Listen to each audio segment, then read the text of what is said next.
Hello, MedSurg students. In this presentation, I'm going to review endocrine system disorders. In other words, when patients have alterations in the endocrine system, what the nursing care is going to look like. First condition I'm going to talk about is acromegaly, which is the pituitary gland disorder. And it results from the pituitary gland, usually due to a tumor, secreting too much growth hormone. So in children, this will cause giantism because their long bones can still grow, so they'll have an increase in height. But with adults, unfortunately, their long bones don't grow, so they have widespread overgrowth of their skin, bones of their forehead, jaw, feet, and hands. And then their organs have enlargement, including the liver and the heart. So you can also remember that this is going to put them at risk for hypertension, diabetes, and heart disease. Now, when you look at somebody with acromegaly, they're going to have increased frontal bossing, which means their forehead is going to be larger, almost like a caveman um, forehead, okay? They're going to have something called prognathism, and that means like the lower jaw grows out, okay? And the lower teeth are going to be out. And they'll have a loss of oval features, facial features. The lips are going to thicken. The tongue is going to thicken, okay? They're going to be at risk for arthritis, blood pressure problems, the hypertension I talked about, carpal tunnel syndrome, as the tissue presses on the carpal tunnel nerve, diabetes, enlarged organs, and field deficit, which means they can't see as well. Again, with adults, they're going to have no increase in height because their long bones are sealed and can no longer grow. But that means they're going to have larger features of the face, a large tongue. They're going to have gynomastica. They'll have widened bones in hands, feet, forehead, and jaw. Okay, they may have a goiter. And then their visual field can be like diplopia, which means double vision. And they could have field deficits, like eye field deficits or vision field deficits that cause some degree of blindness.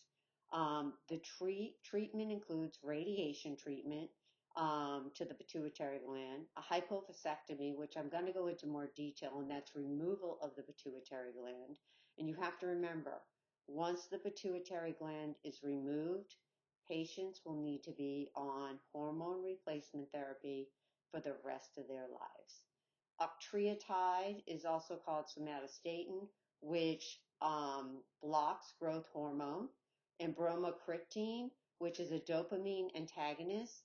So if your patient is put on this to counteract the effects of acromegaly, you need to notify the provider if they have chest pain, if they get dizzy, or if they have watery nasal drainage, because this drug, one of the side effects is leakage of CSF fluid.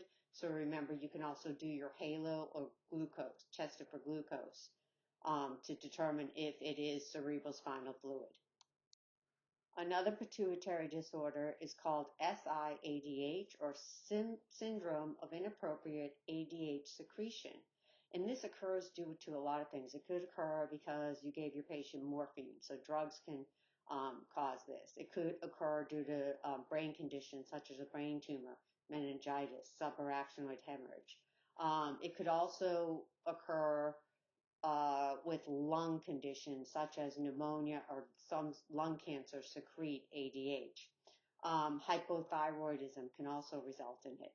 And there's two types. There's neurogenic and there's also nephrogenic. We're going to talk mainly about neurogenic because we're doing a neuroendocrine type lecture.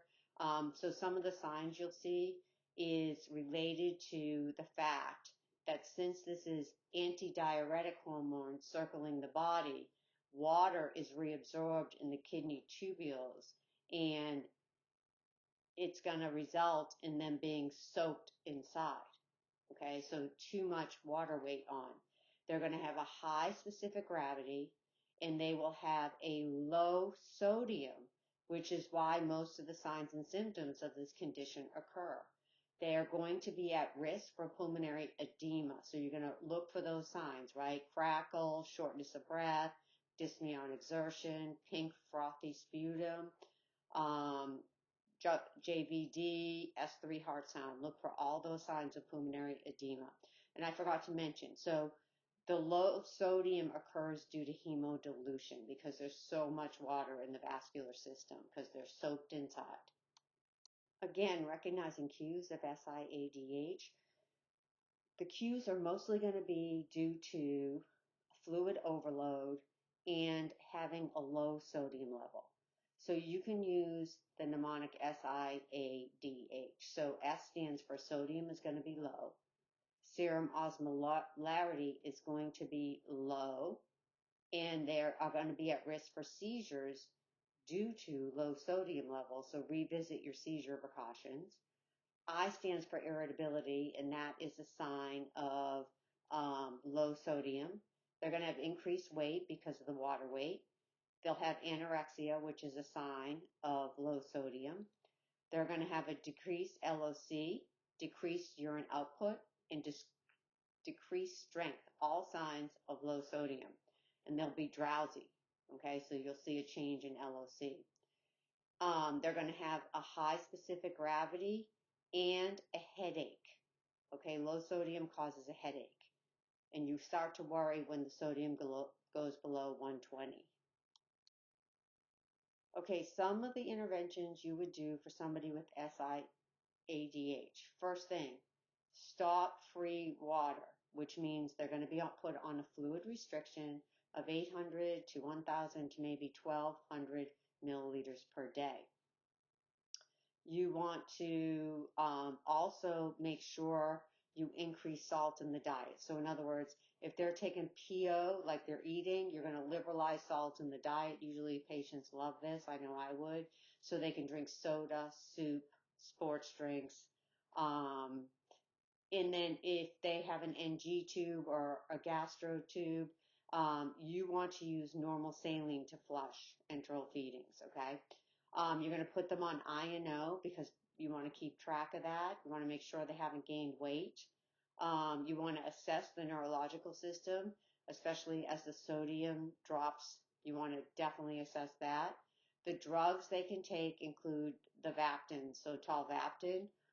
They need daily weights, and they could possibly get hypertonic saline, which is 3%. Now, with that, you need to watch for fluid overload because that's hypertonic, right? It's going to bring more fluid into the vascular system. But the reason they give it is because if the sodium is below 118, that could be dangerous and the patient could start seizing. With the Vaptin medication, it allows for diuresis without electrical imbalances. So that's why they would order that. There's also a tetracycline. It is called demeclocycline, and that causes a nephrotoxic diabetes insipidus, which you haven't learned about just yet, but that means it causes the kidneys to diurese. So that's why that might be given. A hypophospectomy is a surgical procedure where the physician either goes through the nose or the top of the mouth palate up through there to reach the brain to remove the pituitary gland.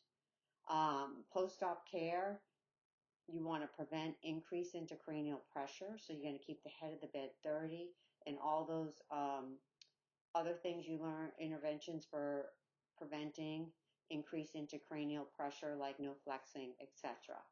No blowing the nose or coughing because you don't want to increase intracranial pressure. You'll have to explain to the patient they're going to have to mouth breathe after surgery. Usually the nose is packed. It has a mustache dressing if they went through the nose. So explain to mouth breathe. You're going to test any drainage for halo and glucose to make sure it's not cerebral spinal fluid. No bending at the waist because that's going to increase intracranial pressure. No brushing their teeth. They can floss and use those swabs and monitor for meningitis because they may get an infection. and then nasal pad is removed by the surgeon in 2 to 3 days. So those are the nursing implications of a hypovasectomy. Anybody that has this surgery is going to be on hormone replacement for the rest of their lives. Diabetes insipidus is a condition of the pituitary gland. Frequently can happen like after surgery, like the hypovasectomy. It could also happen because of a traumatic brain injury. So something in the brain has triggered the pituitary gland or damaged the pituitary gland, and it can no longer secrete ADH. So the patient becomes very dry inside. Now, diabetes insipidus has nothing to do with glucose metabolism. This is strictly about ADH being turned off and the patient putting out copious amounts of urine. The first patient I ever took care of as a nursing student in my ICU rotation had a TBI. And by midday, it was a good experience for me. By midday, he started putting out copious amounts of urine. And the characteristics of the urine, it was like almost like water. And at that time, this is like back in the 1980s, we used to do bedsides for specific gravities. And so every hour I was checking the specific gravity, and it was like water. It got so low.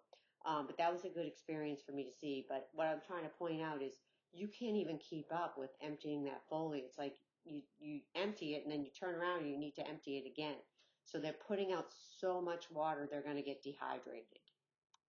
Risk factors, I think I talked about this a little bit, could be craniotomy, TBI, patients that have radiation to their brain due to other cancers, people that take lithium or demethylcycline are going to be at risk for DI. So the signs and symptoms, remember the 7 Ds of DI. They're going to have diuresis, putting out copious amounts of urine. They're going to have diluted urine. It looks very much like water. They're going to be dry inside. In other words, they're going to have signs and symptoms of dehydration. So tachycardia, hypotension, weakened pulse, or thready pulse. They're going to be drinking a lot because they're dehydrated. Decreased BP and desmopressin. It's treated with desmopressin, which you're going to look for decreased urine output if you give that. I'm going to talk about that a little bit later. All right, recognizing cues of DI. The patient is going to have polyuria, copious amounts of urine. They're going to have polydipsia, which means excessive thirst. Tachycardia, because when our bodies are under stress, the first sign is always going to be tachycardia. We're trying to get more oxygen to the tissues. Hypotension, because they're dehydrated, they're losing all that fluid. Loss of skin turgor, dry mucous membranes, which means you have to provide mouth care. Constipation, when you get dehydrated, you can have constipation, and weight loss. Now, also remember that they're going to have a high sodium level due to hemo concentration and potassium. So look out for those signs and symptoms of high sodium and potassium, such as muscle weakness. Again, with the lab findings in DI, you're going to have a decreased specific gravity, meaning it's more like water. Okay, so remember the normal is 1010 to 1030. So that means 1.010 to 1.030. So it's going to be lower than that. So you're always looking for a specific gravity lower than that. And then when you treat it, you want to see a normal specific gravity. They're going to have increased blood osmolarity. So remember, the higher the drier, and they're dry inside, so their blood osmolarity will be high. They're going to have high sodium and potassium levels. All right, generating solutions. What can I do for my patient? You're going to monitor the I&O, and that needs to be strict. You're going to measure specific gravity. You're going to get daily weights. That's the best indicator of fluid volume. Monitor labs like sodium, potassium, BUN, and creatinine, because you don't want the patient to go into renal failure because of losing all that fluid. You want to avoid caffeine, or tell the patient to avoid caffeine, and alcohol. Don't restrict fluids. They need lots of fluids, and also put them on fall precautions. All right, desmopressin for DI. Desmopressin is ADH. Okay, so you're going to give it for DI because they don't have ADH. Okay, now remember, this has got pressin in it. So it presses on the arteries. And the smallest arteries are the coronary arteries. So you're always going to want to monitor your patient for EKG changes, headache, chest pain, hypertension, dysrhythmias. Okay. It can be given intranasally or via injection. You adjust the dose to the urinary output.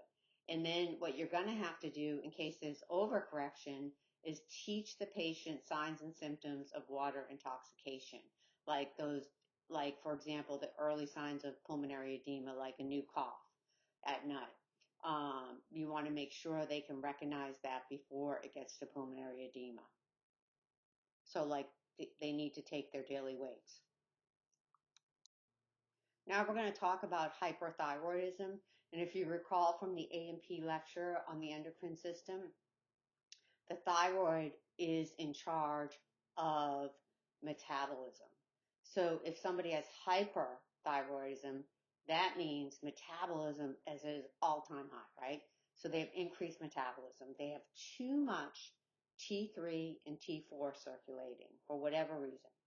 Now, Graves' disease is one type of hyperthyroidism. In fact, it's the most common type of hypothyroidism. And many people, especially older adults, present with cardiac disorders. Like they'll come to the ED saying, I feel like I have palpitations.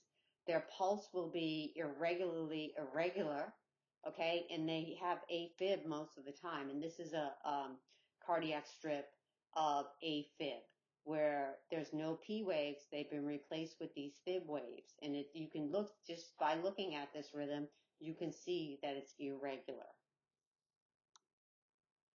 Okay, signs and symptoms that you're going to see in adults with hyperthyroidism, you can remember from the mnemonic sweating. And they are going to be sweating. Okay, remember their metabolism is way high. Okay, W, weight loss. Despite an increased appetite, they're going to lose weight.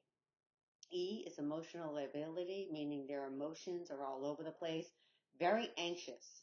Exophthalmos, look at this picture. It refers to bulging eyes, and that happens in a type of thyroidism that is called Graves' disease. That's an autoimmune disease, and that's the most common type of hyperthyroidism. A is also for amenorrhea. T is for tremor. Okay, remember, everything's up. T is also for tachycardia. I is for intolerance of heat. Now, let me explain this to you because students get confused because they have lost weight, they are thin, they have little baby hairs all over their body, right? Trying to keep them warm. But remember, this is a condition of hypermetabolism. So their bodies are almost like, fire pits, fire burning. So they feel intolerant of heat, like they can't stand to be in the heat. They can also have insomnia, one of the first signs they show up with. N is for nervousness and tremors, and G is for GI problems such as diarrhea. Now, anybody with thyroid problems is going to be at risk for something called thyroid storm, which can kill them. So, anytime somebody with a thyroid disorder, hyperthyroidism, has an increase in their temperature by 1 degree Fahrenheit, that may indicate impending thyroid storm. You want to get them in a quiet room. You want to turn out the lights, reduce all that environmental stimuli. If there's too many people in the room, get them out of the room before you call the provider, okay?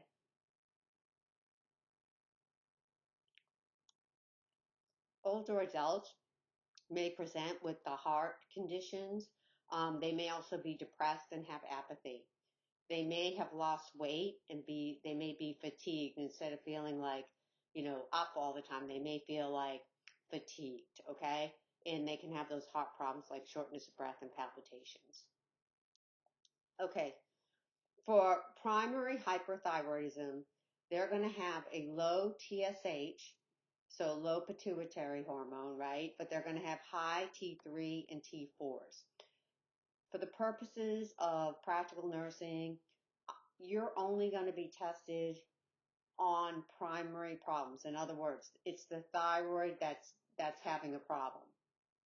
There are secondary and tertiary problems. Like a secondary problem would be like somebody had a hypophysaectomy, they had their pituitary removed, they can no longer secrete TSH. You're going to be tested mostly on just basic hyperthyroidism, okay? So those are the labs you want to look at. The EKG, that can be done to determine if they're having any type of dysrhythmias or tachycardia. A resting heart rate greater than 80 beats per minute while sleeping.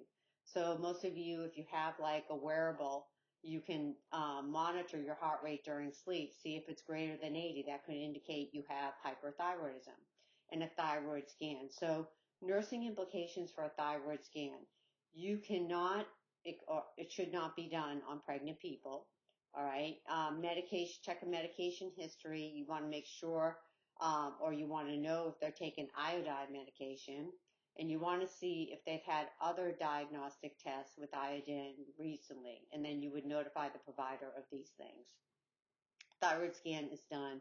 Anytime you hear the word scan, that's a test that they're going to be injected with isotopes, and they go to nuclear medicine to have that done. When it comes to interprofessional collaboration, you would be collaborating with a radiologist about a thyroid scan, endocrinologist about medications, pharmacists as well about medications, and a dietitian because they're going to need increased calories, and you want to make sure that they're healthy calories, right? So you're going to work with a dietitian. So the nursing implications, if you have somebody in the hospital with hyperthyroidism, you want to keep them calm and let them rest, okay? You might have to administer sedatives if they're really, up. And you want to keep the room cool and quiet. If they develop a fever greater than 1 degrees Fahrenheit, you need to make sure you get environmental stimuli down, call the provider for orders, okay? You want to do daily weights and INO. They're going to need a high calorie diet. They should not drink caffeine or take any other kinds of stimulants. You're going to give the anti-thyroid medication and a beta blocker. They may be put on a beta blocker to decrease their heart rate and so that the heart doesn't have to work so hard.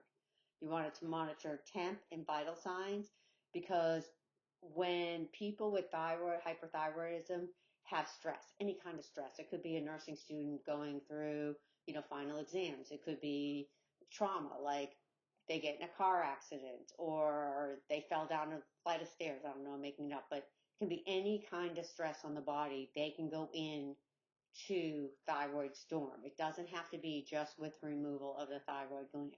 There's a lot of different scenarios somebody can have thyroid storm. So you have to recognize it, and one of the first signs is that temperature and tachycardia. Okay, so medical management includes radioactive iodine therapy with I-131. This is also called ablation therapy. So they can have that done, or they can have a thyroidectomy. So with the radioactive iodine therapy, you have to teach them to stay 1 meter from pregnant women and children right after they have it. They're going to have to drink a lot of fluids, and they may need to take a laxative to get the stool out that's radioactive, okay? You're going to look for signs and symptoms of radioactive iodine therapy. So hematemesis, epistaxis, and nausea and vomiting. In other words, mucous membranes are irritated. They can also monitor for iodism. That means too much iodine. So metallic taste in the mouth, stomatitis. Again, there's that inflammation of the mucous membranes and severe nausea and vomiting. Before thyroid surgery, somebody may be given iodine solutions to kind of shrink the thyroid gland, which the thyroid gland is in the throat, butterfly-shaped organ. So before they would shrink it so the surgeon has an easier time trying to take that thyroid gland out. Post-op care after a thyroidectomy, they're being operated on their neck, right? So the neck may swell after. So you have to be very cautious and really assess that airway, assess respirations, make sure air is going through. Because if you hear stridor, that is an emergency situation, okay? That could be due to swelling, or it could be also due to a low calcium. If you recall in the A&P lecture, the parathyroids are on the back of the thyroid gland, and they're teeny tiny, and it's very easy for the surgeon to inadvertently remove the parathyroids, okay? And that's what they can get a low calcium from, okay? You want to make sure you place the patient in semi-Fowler's or high Fowler's position. You want to support the head. Do not let them extend the neck. Keep the head and neck in a neutral position. You're going to monitor the front and back of the dressing for bleeding and hematoma formations. If your patient says to you, my dressing feels tight, or I feel wetness at the back of my neck, it could mean they're bleeding. They could get really restless too. Provide pain relief. You want to assess the patient's voice, but discourage them for talking. So, because the reason is, it's that area that the surgeon operates on is near the laryngeal nerve, so they could get laryngeal nerve damage, and you expect that. You expect them to be hoarse for a few days, so you would tell them, we expect you to be hoarse for a few days, but you still want to check it every 2 hours. So when my patients would come to the PACU to me, the first thing I would do when they wake up, I'd say, tell me your name, because I wanted to hear their voice. And then the second thing I would do is I would tap their face to see if they have Chvostek sign, because I'm monitoring for hypocalcemia. You want to also keep trach at bedside, and you want working suction. That is my pet peeve when I go into a room and the suction is not set up, but everything's there. You don't want to be in an emergent situation trying to put that together, because your hands are going to be shaking if your patient's not breathing and you need the suction and it's not put together. So always make sure it's working. That's the first thing I did when I worked in PACU. I would go to the suction, I would turn it on, I would put my finger over the end of the tube to make sure it was working. Okay, now you also expect the dressing to have a moderate amount of serosanguinous fluid. So that's expected as well post-surgery. Postoperative bleeding. Okay, this could be for any patient. They're going to have restlessness if they're bleeding. They're going to have tachycardia, because when your body is under stress, it needs more oxygen. Your heart starts pumping faster. Okay, the dressing, they complain of a tight dressing, or they complain of wetness on the back of their neck. You're going to have to look for bleeding. Also assess for hypocalcemia, or remember the mnemonic CATS. So check for convulsions, means seizures, right? They're going to be at risk of that, low calcium. Chvostek sign. And if you look at the diagram here, A refers to Chvostek sign. You tap the facial nerve, which is right before the ear. And if the lips turn up, okay, that means they have low calcium. You're going to look at the monitor strips for dysrhythmias. They could have tetany, tingling around the mouth, so that's called circumoral perianesthesia, or it could be oral numbness and tingling. They may describe it like that. Tracheosign stands for carpal pedal spasms, okay? So how this is done, if you look at picture B here, you're going to inflate the BP cuff up higher than the systolic blood pressure, and you keep it inflated for 3 minutes. I know that makes me nervous, but if they have a carpal pedal spasm, like in this picture B, that means they have a positive tracheosign sign. That means they could have hypocalcemia. And then, of course, hypercalcemia can also cause muscle spasms and stridor. So you're going to be monitoring for that. Nursing implications of hypoglycemia post-thyroidectomy. So you're going to assess for Chvostek's and tracheosign, also the other signs I mentioned on the previous slide. You always want to make sure you have a patent IV to administer calcium.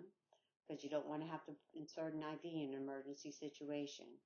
Make sure you keep an intubation equipment nearby. When they go to their room from the PACU, they're going to need a tray in the room. Maintain a quiet room and keep patient movement at minimum. Okay, people with hyperthyroidism are going to be at risk for thyroid storm. And some of the risk factors include surgery, trauma, infection, like look for UTIs, emotional stress, pregnancy, okay? Any tests with contrast medium containing iodine can trigger a thyroid storm in people with hyperthyroidism. Aspirin products, okay? So you never give aspirin for a fever. You're going to give acetaminophen because it could cause thyroid storm. And you look for somebody that has hyperthyroidism to have a temperature greater than 1 degree Fahrenheit may indicate impending thyroid storm. So if that happens, you have somebody with a temperature like that, you want to reduce environmental stimuli, turn off the lights in the room, get everybody out of the room, make them quiet, and call the provider. Okay, now recognizing cues of thyroid storm. So they're going to have a high temp. It can go like as high as 105, so that's 40 degrees Celsius. I mean, that's really high, right? High heart rate, usually greater than 200 beats per minute, and they're going to tell you they feel like their heart is racing out of their chest. High blood pressure, so everything's high, right? High respiratory rate.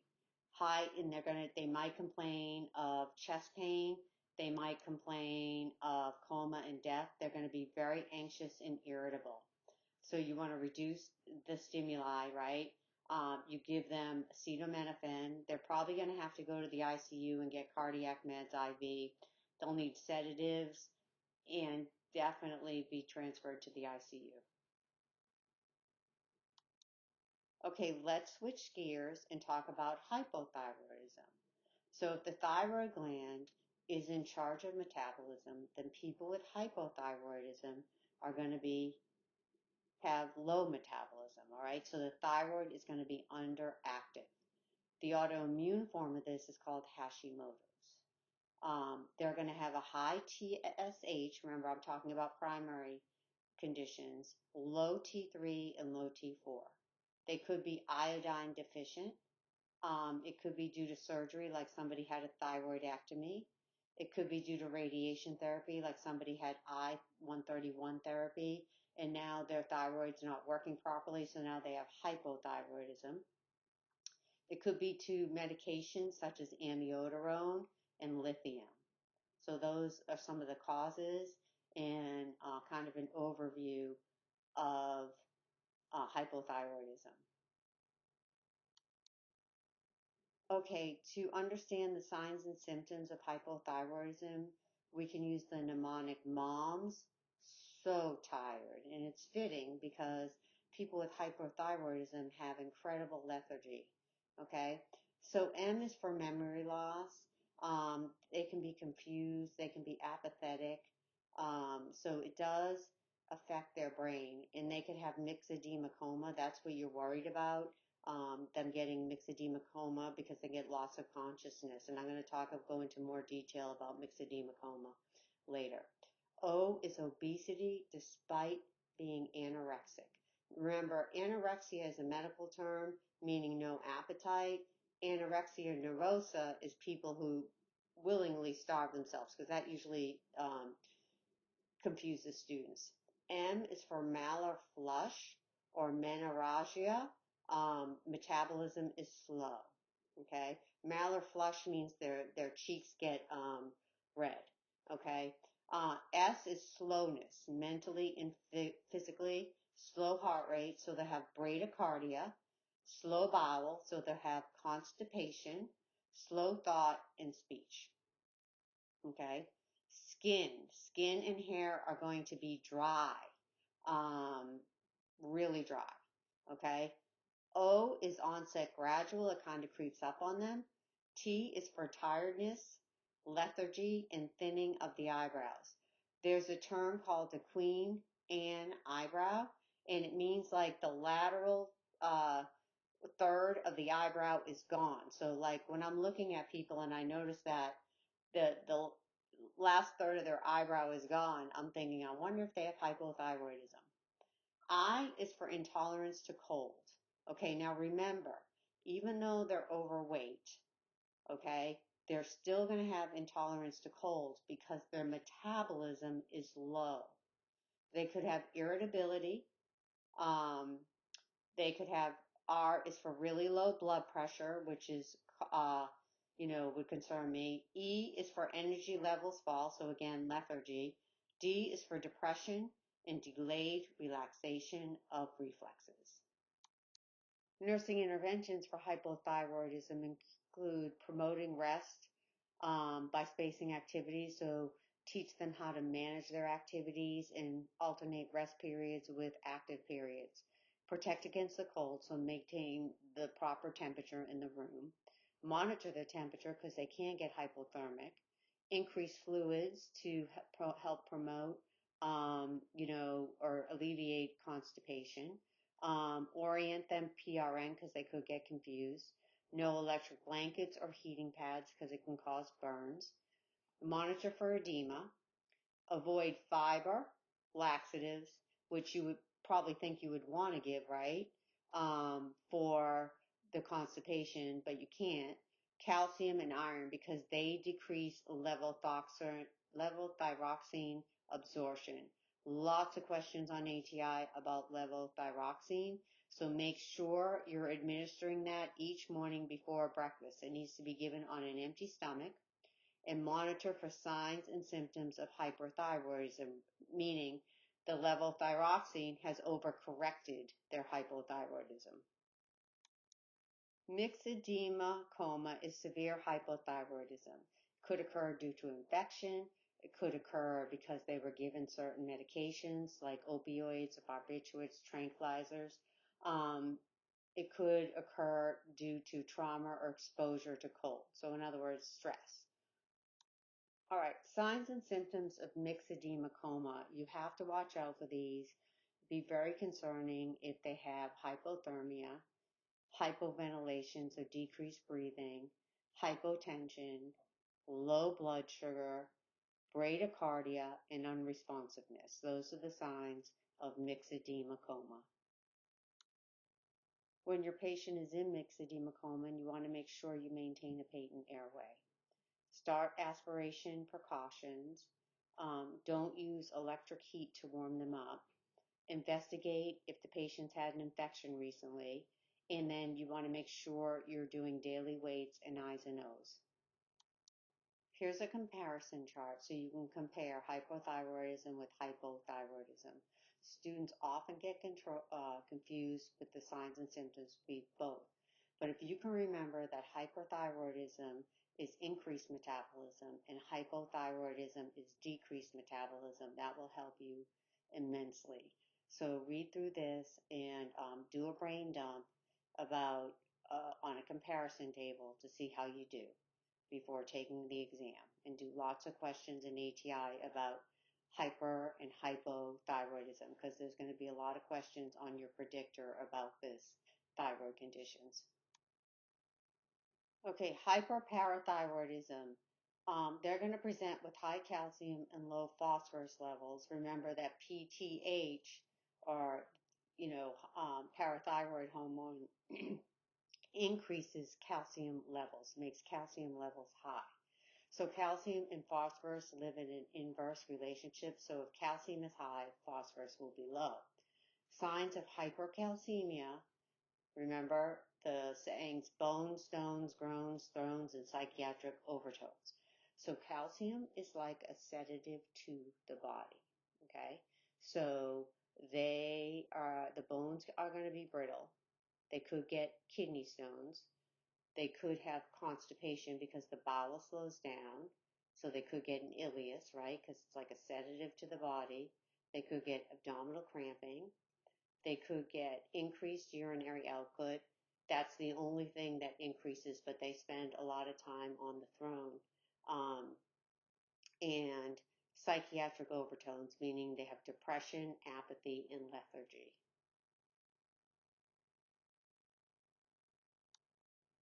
People with hypoparathyroidism have low parathyroid hormone, and this is going to result in low calcium and high phosphorus. And just remember your cats for signs and symptoms of low calcium or hypocalcemia, which we've already talked about. Next up, we're going to talk about adrenal disorders. Um, the adrenal gland sits on top of the kidneys and it's protected by adipose tissue. Oftentimes, if somebody has a nephrectomy, it's inadvertently removed as well. The adrenal cortex houses, or that's where the hormones representing salt, sugar, and sex are released. So salt is aldosterone. It's a mineral corticosteroid. Sugar is cortisol, and that's a glucocorticosteroid. And sex is androgens, and we're not going to be focused on that for this lecture. In the adrenal medulla is where norepinephrine and epinephrine are stored and released. And as you know, they are in charge of our fight or flight response.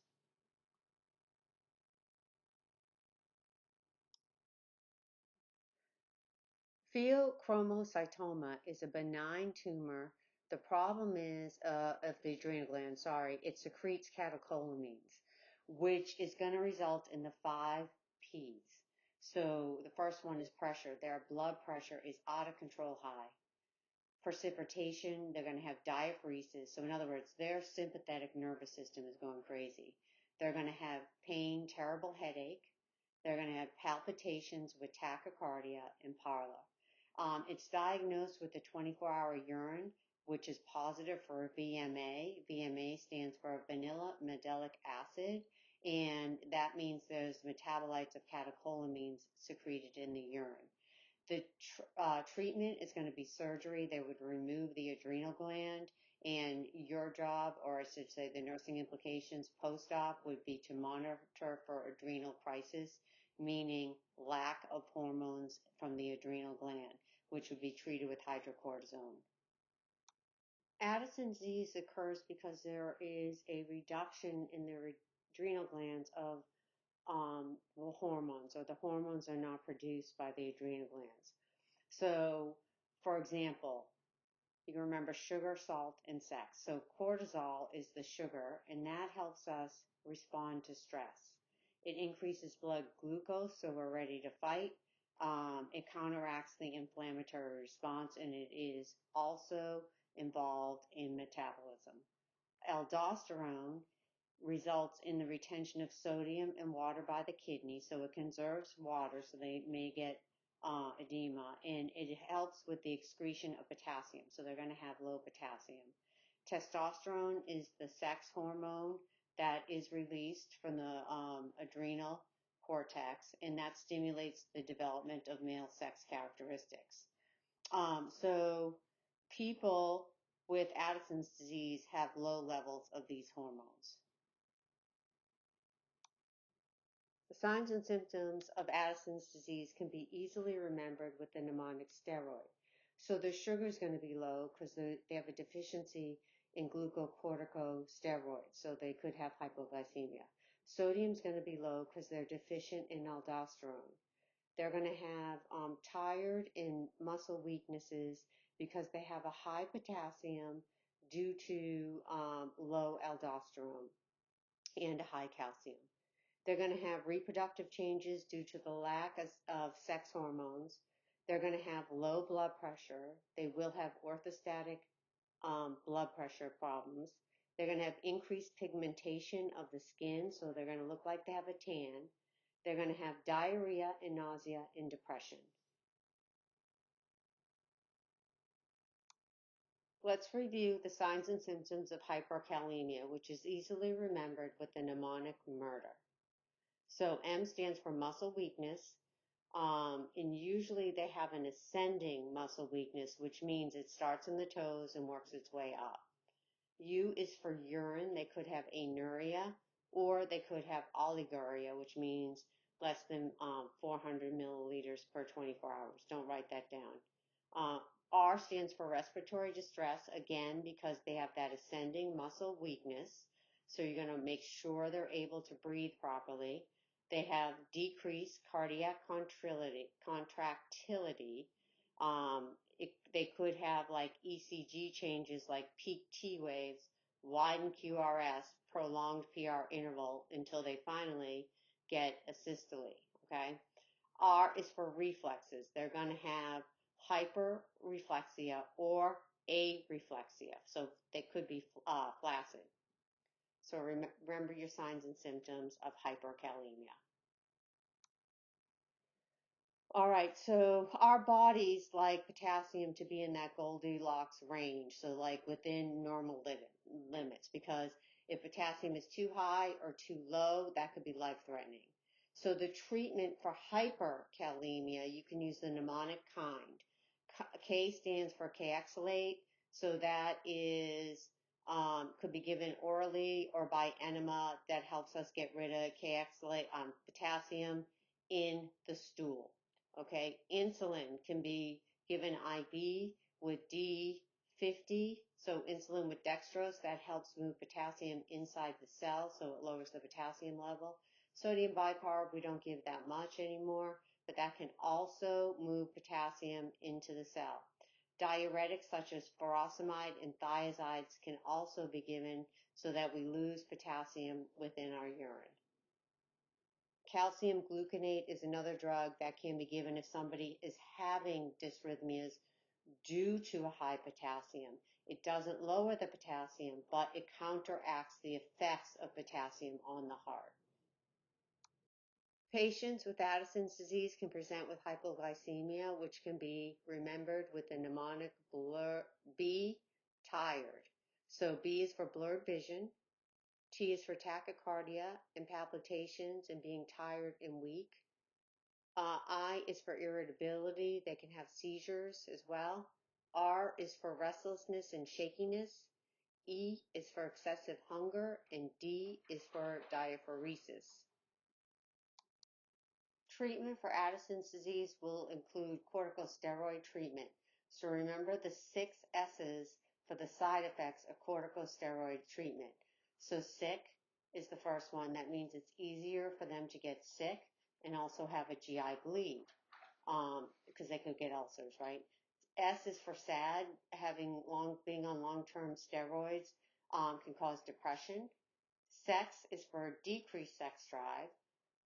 Salt, they're going to retain salt more and it causes weight gain and possibly even hypertension with that. Sugar, it raises the blood sugar, so that's one of the reasons they're on that medication. S is for soggy bones, so long-term corticosteroid use can cause osteoporosis. You're going to need to collaborate with a dietitian to make sure they're getting enough protein. They need high protein, high carb diet, and they need to weigh themselves daily. So you have to teach them how to do that. An Addisonian crisis or adrenal crisis is highly tested. It's a medical emergency and it results from either sudden withdrawal of steroids. That's why we tell people do not abruptly stop taking your steroids because they can go into this crisis, even people without Addison's disease. It could be also caused by a stressful event in their life. So maybe they have increased stress in their life. And what's going to happen is they'll have vascular collapse. They'll have hypotension that is very difficult to treat. Hypoglycemia. It's treated with hydrocortisone and fludrocortisone to replace aldosterone. So in other words, you have to give back the steroids if they're in crisis.